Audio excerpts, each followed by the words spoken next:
Hello viewers, আসসালামু আলাইকুম। আপনাদের সাথে আছি আমি জোবাইদা জাহিদ। আজকে আমি আপনাদের সাথে শেয়ার করব ক্রিমি কাস্টার্ড সেমাইয়ের রেসিপি। আশা করি আপনাদের ভালো লাগবে। আর স্পেশাল থ্যাঙ্কস জানাই সবাইকে যারা আমার চ্যানেলটি সাবস্ক্রাইব করেছেন। আর যারা সাবস্ক্রাইব করেননি এখনই সাবস্ক্রাইব করে রাখতে পারেন, তাহলে পরের ভিডিওটি আপলোড হওয়ার সঙ্গে সঙ্গেই আপনি পেয়ে যাবেন। তো চলুন ভিউয়ার্স, চলে যাচ্ছি মূল রেসিপিতে। প্রথমে চুলায় ফ্রাই প্যান বসিয়ে এতে 2 টেবিল চামচ ঘি দিয়ে দিচ্ছি। ঘি একটু গরম হয়ে এলে এর মধ্যে দিয়ে দিচ্ছি 1 কাপ পরিমাণ সেমাই। ঘিয়ের সাথে সেমাইটাকে ভেজে নিচ্ছি। হালকা ব্রাউন কালার আসা পর্যন্ত ভেজে নিব। সেমাইয়ে ব্রাউন কালার চলে এসেছে। এ পর্যায়ে এর মধ্যে দিয়ে দিচ্ছি লিকুইড মিল্ক।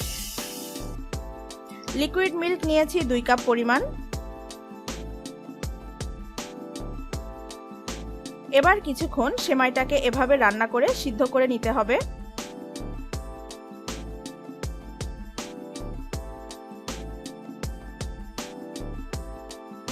সেমাইটা সিদ্ধ হয়ে গেছে।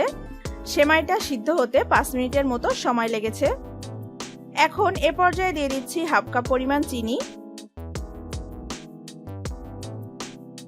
চিনিটা মিশিয়ে নিচ্ছি। চিনিটা মেশানো হয়ে গেছে। এখন আমি 2 টেবিল চামচ কাস্টার্ড পাউডার এভাবে লিকুইড মিল্কের সাথে মিশিয়ে নিচ্ছি, যেন এতে কোনো লাম্পস না থাকে। এবার এই মিশ্রণটাকে সেমাইয়ের মধ্যে দিয়ে দিচ্ছি। সেমাইয়ের সাথে মিশিয়ে নিচ্ছি। ভালোভাবে মিশিয়ে নিচ্ছি যেন কোনো লাম্পস না থাকে। কাস্টার্ডের মিশ্রণটা দেওয়ার কারণে সেমাইটা আস্তে আস্তে ঘন হয়ে আসবে। সেমাইটা হয়ে এসেছে। ঠিক এ পর্যায়ে আমি সেমাইটাকে একটি পাত্রে উঠিয়ে নিচ্ছি। এখন আমি ক্রিম তৈরি করব।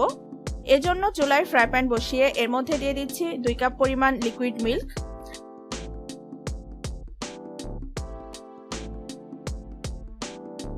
এবার এর মধ্যে দিয়ে দিচ্ছি 4 টেবিল চামচ মিল্ক পাউডার।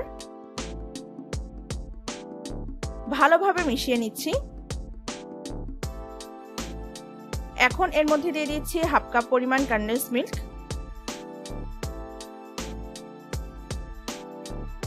কনডেন্সড মিল্ক মিশিয়ে নিচ্ছি।